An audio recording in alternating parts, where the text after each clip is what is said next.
You are not behind because you are lazy. You are behind because nobody ever taught you where your time actually goes. And by the end of this video, you will know exactly how to take it back without adding a single extra hour to your workday. Think about the last time you finished a day and felt genuinely accomplished. Not just busy accomplished for most people. That feeling is rare. Dangerously rare. You wake up early, you push through, you skip lunch, you answer every message, and somehow at the end of it all, the list is longer than when you started. That is not a discipline problem, that is a design problem. Here's what nobody is telling you about the hours are already there. Every single one of them. The question is not how to find more time, it is how to stop hemorrhaging the time you already have to systems that were never built for you. There is something deeply exhausting about feeling productive but getting nowhere. It is the kind of tire that sleep doesn't fix. You lie down at night replying everything you didn't get to, everything that slipped, every conversation that pulled you sideways. That low grade anxiety humming underneath your day. That is not stress, that is your life slowly being consumed by urgency disguised as importance. Most people think the solution is to work faster, so they download apps, set timers, color code their calendars, and wake up 30 minutes earlier. And for about a week, they feel in control. Then everything collapses back. The reason that happens is something most productivity advice completely ignores.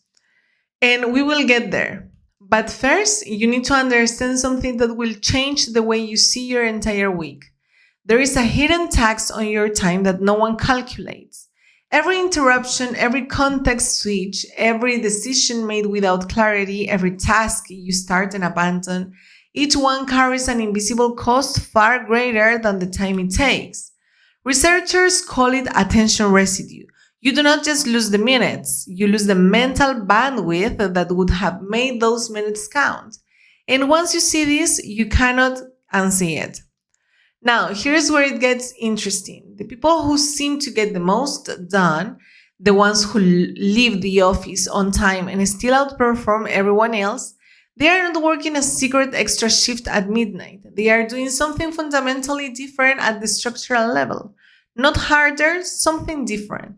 And the difference has nothing to do with motivation. It starts with a brutal honesty about what a productive hour actually looks like versus what we tell ourselves it looks like. Most people believe they are working 8 hours a day. Studies consistently show the real number of focus, high output work most professionals actually produce is closer to 3. Not because they are failing, but because the environment is designed to fragment attention into pieces too small to build anything real with.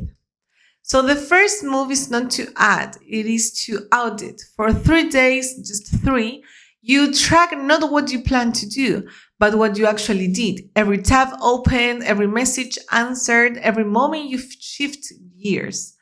Most people who do this exercise are disturbed by what they find. Not because they are wasting time on frivolous things, but because they are wasting it on things that feel necessary, but produce almost nothing.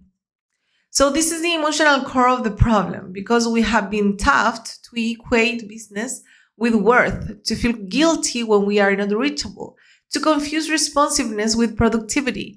And when you start to untangle that, you realize that recovering your time is not just a logical challenge.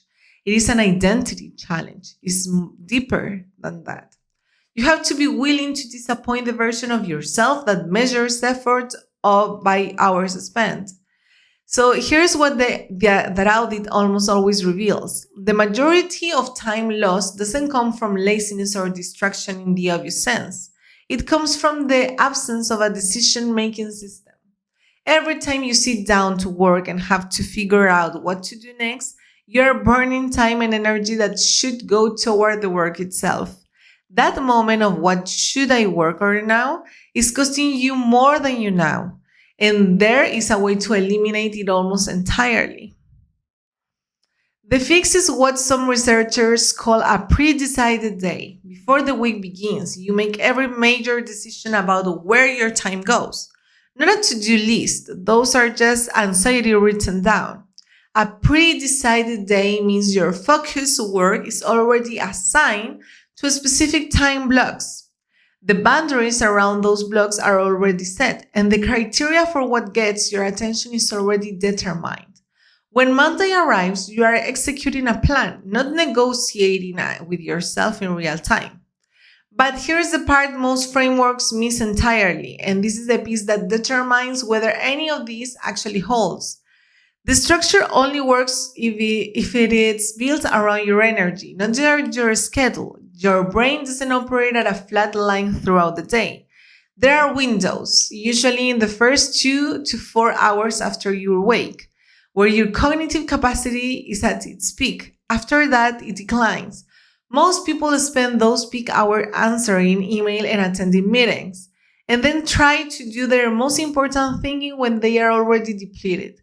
That inversion is the hidden root of all half the lost hours. When you flip it, when you protect the peak for deep work and move the reactive tasks to the afternoon, the same 24 hours feel like an entirely different life. You finish the day having done the thing that actually matter, not just the things that were loudest. So there is also a pattern among high performers that almost no one talks about openly. They are aggressive about incompletion, not in the sense of leaving things unfinished irresponsibly, but in the sense of being willing to leave a low-value task half done rather than let it steal time from something that matters more. We have a deeply uncomfortable relationship with incompletion. It creates anxiety, it keeps us up, so we finish things, emails, conversations, meetings, documents that didn't need our full attention, just to feel the relief of closing the loop. That relief is costing you something far more valuable than the discomfort you were avoiding. Recovering lost hours without working more is ultimately about one thing: alignment. When what you do with your time matches what actually value, the friction disappears. You stop dreading the day before it begins. You stop lying awake counting what you didn't accomplish. You start noticing something unfamiliar, that a completed day can feel light instead of heavy. You already have enough time. You have always had enough time. What you have been missing is the architecture to protect that time and the permission to use it intentionally. The hours are not gone. They are just waiting for you to stop letting them be taken and start deciding where they go. Start the audit tomorrow, 3 days. That is all it takes to see everything clearly. And once you see it, the hours come back one by one.